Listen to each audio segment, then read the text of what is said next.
पिछले 24 घंटे में उड़ीसा के ऊपर रेनफॉल का डिस्ट्रीब्यूशन आइसोलेटेड रहा है। सबसे अधिक वर्षा झारसुगुड़ा के किरमारा में 55.4 मिलीमीटर दर्ज की गई है। हाईएस्ट टेम्परेचर की बात करें तो सबसे अधिक तापमान संबलपुर का 42 डिग्री सेल्सियस दर्ज किया गया है। भुवनेश्वर में 38.4, कटक में 36.8 डिग्री सेल्सियस, बोलांगीर में 40.8, खीरापुर में 40.1, बौद्ध और तितलागढ़ में 40 डिग्री सेल्सियस जो है तापमान दर्ज किए गए हैं। अगर 24 आवर चेंज देखें तो सबसे अधिक जो पॉजिटिव में बदलाव चांदबाली में 1.8 डिग्री सेल्सियस रहा है।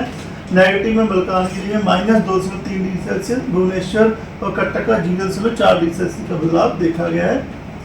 डिपार्चर की बात करें तो सबसे अधिक डिपार्चर अभी भी पारादीप और गोपालपुर का 2.6 डिग्री सेल्सियस जो है पॉजिटिव में दर्ज किया गया है। बाकी नेगेटिव डिपार्चर कई जगहों पे है। सबसे अधिक जो नेगेटिव सुंदरगढ़ में -3.9 डिग्री सेल्सियस, केवंझर और फुलपानी में -2.9 डिग्री सेल्सियस, भुवनेश्वर में 0.2 और कटक में -0.6 डिग्री सेल्सियस का डिपार्चर दर्ज किया गया है।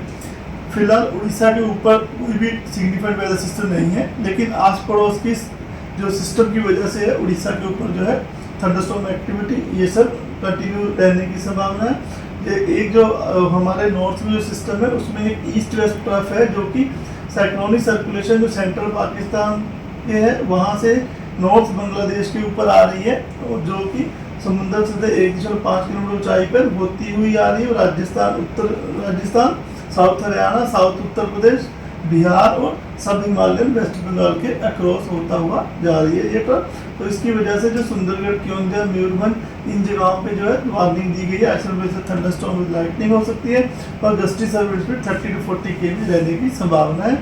अन्य स्थानों में साउथ में नवरंगपुर, कोरापुट, मलकानगिरी, रायगढ़, गजपति इन स्थानों पर भी येलो वार्निंग दी गई है। अगर बारिश की बात करें तो लाइट टू मॉडरेट रेनफॉल हो सकती है, जिसमें कोस्टल उड़ीसा और कंधमाल, कालाहांडी, नवरंगपुर, कोरापुट, रायगढ़, मलकानगिरी, ऊपर मयूरभंज, केवंझर, सुंदरगढ़ ये सब डिस्ट्रिक्ट में आइसोलेटेड रेनफॉल होने की संभावना है।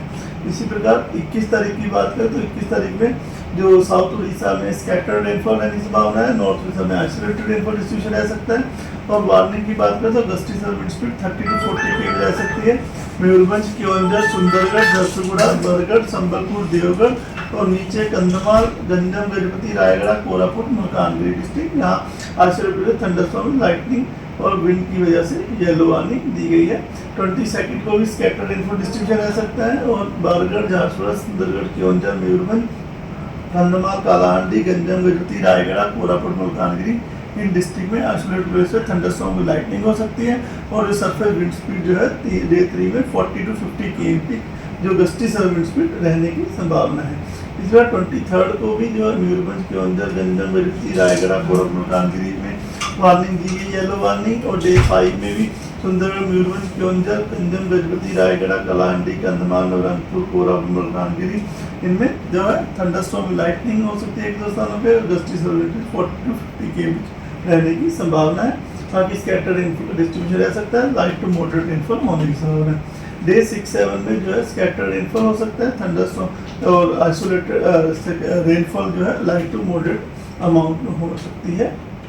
टेम्परेचर फोरकास्ट की बात करें तो अगले 6-7 दिनों में तापमान में जो कोई भी ज़्यादा बदलाव नहीं देखा जा संभावना है। डे 1, डे 2, 20 और 21 तारीख को कोस्टल उड़ीसा में hot and humid day condition रह सकती है, उसकी वजह से येलो अलर्ट दिया गया है।